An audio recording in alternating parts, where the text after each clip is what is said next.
Hey everyone, welcome to my podcast, or welcome back if you've been here before. Pretty happy to have you here. My name is Rhonda, and I am the host of Tough Coffee Shop Talk and a real estate agent here in Saskatoon, Saskatchewan. Each week, you can join me here as I review the topics of the week from my weekly collaboration held at a local coffee shop. And each week, we have a different topic that touches on many aspects of our lives. And I feel touches anybody, no matter what their adventure is in life. They're self-employed, entrepreneur, working in a corporation, stay-at-home parent, retired, or in between jobs. I think there's just a little bit for everyone. So I'd like to dive right in. Let's get to this week's conversation of the week. This week we had a really great chat about AI and specifically chatbots. Because in my world in real estate, ChatGPT and the different chatbots can be really crucial in not necessarily taking over what I do, but improving how quickly and how efficiently I can get certain tasks done. So I'm sure you've heard lots of talk about, how AI is going to take over the world and it's going to remove jobs, etc. Well, that's a bit of a stretch. But it will make other people, so your competition, better than you if you're not using it. And that's simply because of the efficiencies that these chatbots and this AI can create for your business if you use it well. Oh, heck, if you just use it. So this week when we were talking at coffee, lots had, kind of dove into the use of it, and some had never even, until that point, heard of it. So a nice range of different conversation and eye-opening experiences while I kind of demonstrated some of the different things that ChatGPT and the different chatbots can do. For instance, we just opened the basic ChatGPT and we just did a quick search of, what type of members, so what professions would be a good fit for Tough Collaborative. And it just went down and listed some of the ones that we already had. So of course, real estate agents, mortgage brokers, lawyers, etc. But then it just continued on and talked about, home inspectors and home insurance providers, appraisers, professional organizers. The list just went on and on and on.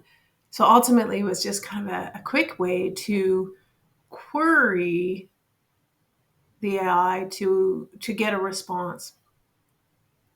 You can use it in all sorts of ways, though. Like there's the capability of opening a website. Like say you're looking at a blog post and you just want like a quick summary or the Coles Notes version, so to speak.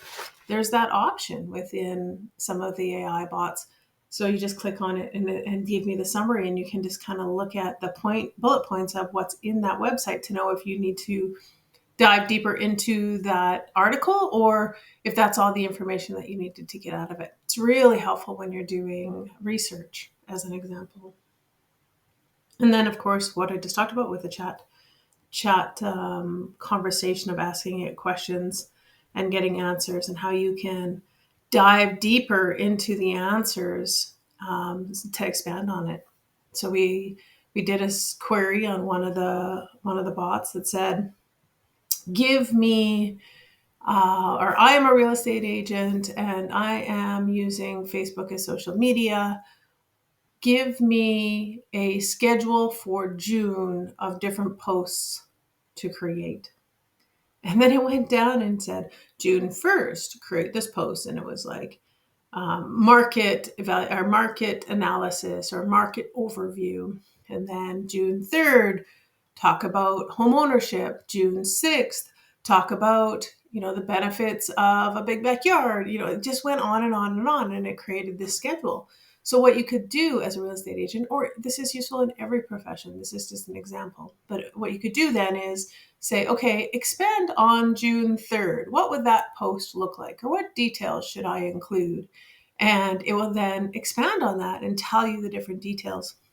And you can dive into it again a little bit deeper and get to the point where you have a really good, solid outline for what your post should look like. You can even ask it, what type of picture should I include?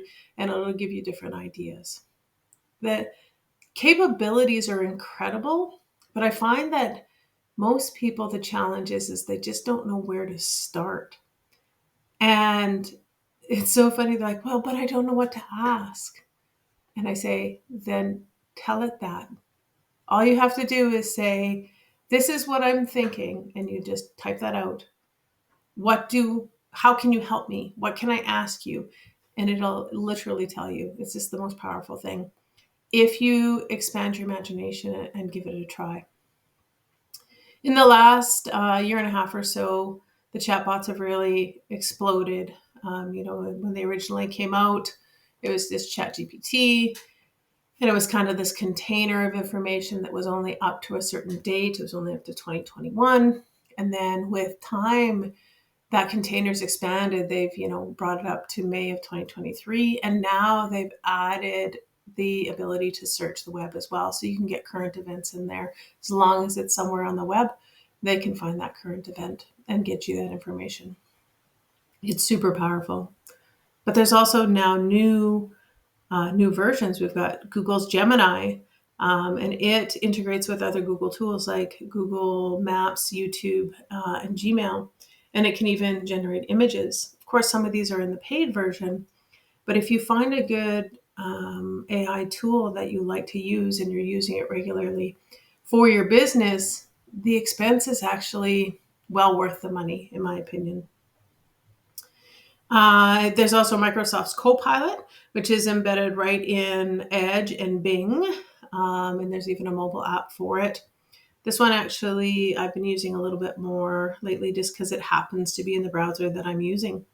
And it's just convenient, honestly. We played around with the image generator within Copilot. It was a lot of fun. We just put in draw me an image or give me an image of a kids hockey team with one goalie, jerseys blue and white, and they're Canadian, age 11. And it gave us this cartoon picture of these kids celebrating a goal, and there was a goalie, and the uniforms were blue and white, and they had a maple leaf on them. And then I added a question that said, okay, well, make them all girls. And then it did that. It literally gave us a new image that had all girls playing hockey. They were in blue and white with the maple leaf.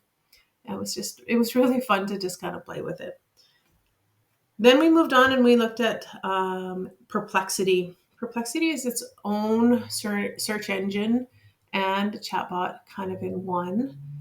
It was a lot of fun to play with too, because it was it was actually very intuitive. So if I would recommend giving it a shot if you're just kind of new to the chatbot world, just kind of go in there and start to play with it.